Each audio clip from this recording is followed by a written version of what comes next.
नमस्कार मंडळी, सकाळच्या घाई गडबडीमध्ये कोणतीही पूर्वतयारी न करता आज आपण रवा आणि पोह्याचे इन्स्टंट आप्पे बनवतोय। त्यासोबत मस्त अशी टोमॅटोची चटणी सुद्धा बनवते। बरं, हे आप्पे ना इतके छान लागतात ना, त्यामुळे आमच्या घरामध्ये आठवड्यातून एकदा नाही तर दोनदा तरी हे आप्पे बनवून तयार होतात। चटणी याची इतकी छान लागते ना, कोणत्याही साऊथ इंडियन पदार्थासोबत ही चटणी खूप भारी जाते। त्यामुळे ही चटणीची रेसिपी तुमच्यासोबत शेअर करणारच आहे। त्यासोबत हे टुमटुमीत आप्पे ना खूप छान होतात। काही टिप्स सांगणार आहे ज्यामुळे तुमचे हे रवा पोह्याचे जे आप्पे आहेत ना ते खूप मस्त बनून तयार होतात। खूप साऱ्या भाज्या यामध्ये घालणार आहोत, त्यामुळे अगदी हेल्दी ही रेसिपी आहे। लहान मुलांच्या टिफिनसाठी किंवा आपल्याला स्वतःच्या सकाळच्या नाश्त्यासाठी आपण ही रेसिपी अगदी इन्स्टंट बनवून तयार करू शकतो, कोणतीही पूर्वतयारी न करता। तर चला रेसिपीला सुरुवात करूया। तर सगळ्यात आधी इथं मी एक वाटीभर पोहे घेतले। सुरुवातीला पोहे चाळून घेतले होते, त्यानंतर 1 ते 2 पाण्याने स्वच्छ धुवून घ्यायचे। त्यानंतर जेवढे आपण पोहे घातले त्याच वाटीनं 1 वाटी मी रवा घातलाय। रवा कोणताही इथे वापरू शकता, जाड बारीक कोणताही रवा वापरायचा। त्यानंतर 1 वाटी दही घातले। दह्याच्या ऐवजी तुम्ही यामध्ये ताक जरी घातलं तरी सुद्धा चालणार आहे। त्यानंतर हे छान असं मिक्स करून झाकून ठेवलं। तर चला मस्त अशी आपण कांदा टोमॅटोची आधी चटणी बनवून घेऊया, तोपर्यंत आपलं रवा आणि पोहे छान दह्यामध्ये भिजतात। तर इथं मी थोडंसं तेल घातलं, त्यानंतर त्यामध्ये कांदा लसूण घातला आणि टोमॅटो घातलाय। आता हे छान असं परतून घ्यायचंय। चटणी बनवायला खूप सोपी आहे आणि चवीला म्हणाल ना तर खूप भारी लागते। नेहमी आपल्याकडे नारळ अवेलेबल नसतो, अशा वेळेस तुम्ही ही इन्स्टंट चटणी बनवू शकता। चवीला अप्रतिम लागते। त्यामध्ये थोडंसं आलं घातलंय, 1 हिरवी मिरची घातली, थोडीशी कोथिंबीर घातली, मीठ घालायचं आणि छान असं हे परतून घ्यायचं। कांदा टोमॅटो इथं मी थोडासा मोठा चिरून घेतलेला आहे, त्यामुळे याला थोडीशी वाफ काढून घेणार आहे। तुमच्याकडे वेळ असेल तर बारीक चिरून सुद्धा परतून घेऊ शकता। अगदी 2 मिनिटाची याला वाफ काढून घेतली।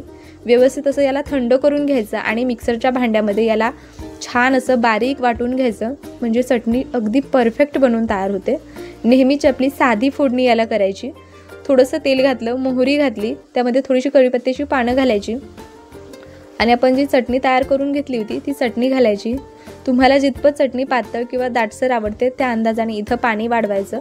तर मला ही चटणी ना जास्त अशी पातळ आवडत नाही, थोडीशी अशी दाटसर चटणी ना आप्यांसोबत छान लागते। आता ही मिनिटभरासाठी मी शिजवून घेणार आहे। आपण कांदा टोमॅटो व्यवस्थित असं वाफवून घेतलं होतं, त्यामुळे इथं चटणी फार शिजवण्याची गरज नाही। आता गॅसची फ्लेम बारीक करणार आहे आणि मध्यम गॅसवर अगदी मिनिटभरासाठी ही चटणी मी शिजवून घेतली आणि तेवढ्या वेळामध्ये आपले पोहे आणि रवासुद्धा व्यवस्थित असा दह्यामध्ये भिजलेला आहे।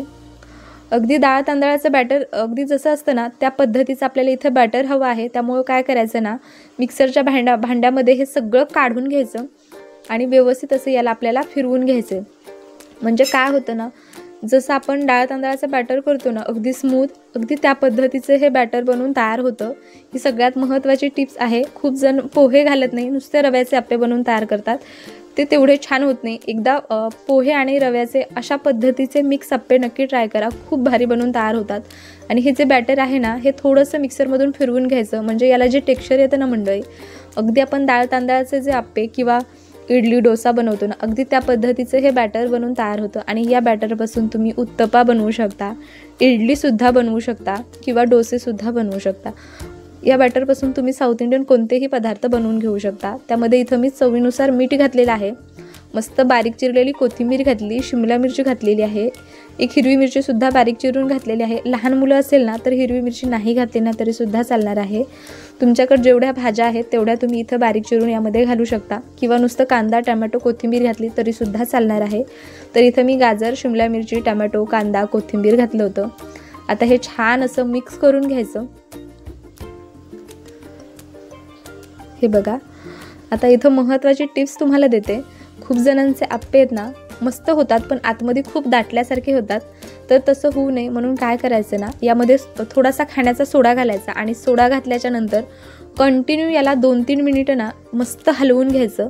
म्हणजे काय होतं ना, त्यातला जो सोडा पण घालतो ना तो छान ॲक्टिवेट होतो आणि लगेचच हे आप्पे बनवून घ्यायचे। फार वेळ हे बॅटर तसंच ठेवायचं नाही।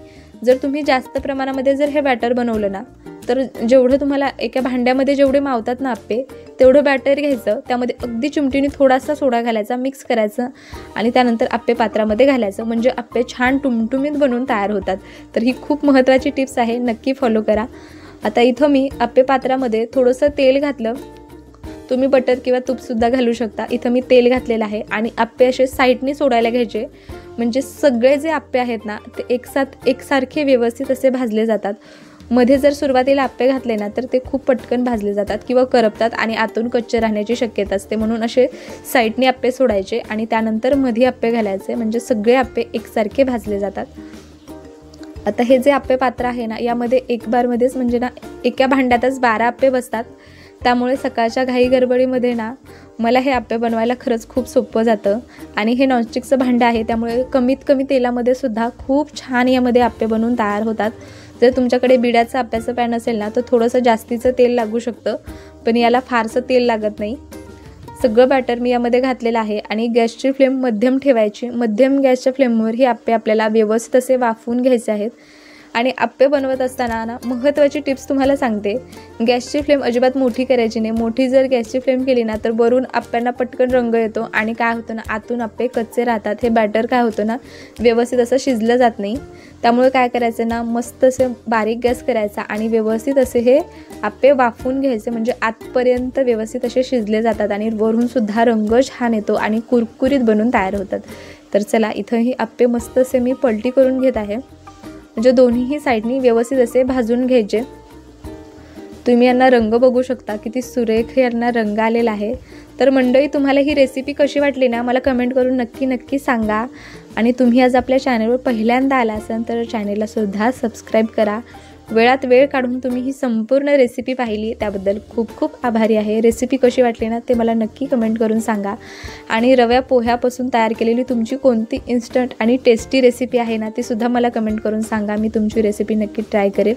तर इथं मस्त दोन्हीही साईडने मी आप्पे छान असे खमंग भाजून घेतलेले आहेत. तर तुम्ही बघू शकता किती सुंदर हे आप्प्याला रंग आलेला आहे आणि चवीला म्हणा तर खूप भारी हे आप्पे बनवून तयार झाले होते. नेहमीसारखी खूप छान आणि सोप्या भाषेत तुम्हाला रेसिपी शेअर केलेली आहे. रेसिपी कशी वाटली ना ते मला नक्की सांगा. तुम्ही आजची ही रेसिपी ट्राय करा, कशी वाटली ते मला नक्की कळवा. मी भेटते पुन्हा अशाच एखाद्या छानशा रेसिपीसोबत. तोपर्यंत बाय बाय.